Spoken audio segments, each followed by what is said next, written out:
Hey everyone, and welcome back to another video. And in this video, I'm going to show you how to make a standing desk when you already have a treadmill as far as a DIY version goes.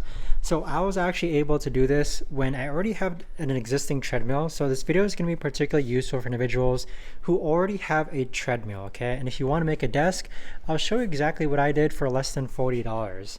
So what I essentially did was I had my treadmill right over here, and instead of buying an actual standing desk that sits over my treadmill, I noticed that my treadmill had a width of about 28 inches from handle to handle. And so what I essentially did was that I got a lap desk, which is essentially this piece of wood that you see right over here, and then I strapped it down to each of the handles like what you see right over here, okay? So this now has become my standing desk.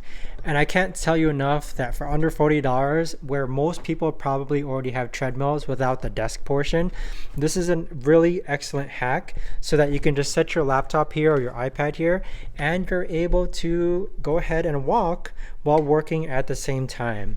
So the only downside to this is that, of course, it doesn't elevate, go up or down like other actual standing desks.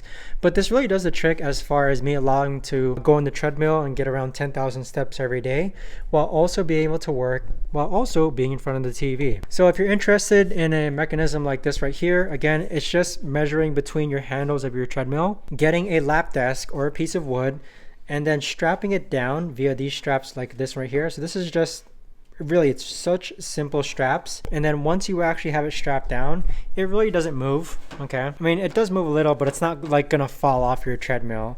And essentially that's how I actually made this DIY standing desk with a lap desk when I already had a treadmill. So that right there, guys, is the best and easiest way that I know how to do it. If you guys know of a better or easier way to actually assemble something like this, let me know in the comments down below. I would love to know. But thanks so much for watching, everyone, and I'll see you guys all in the next video.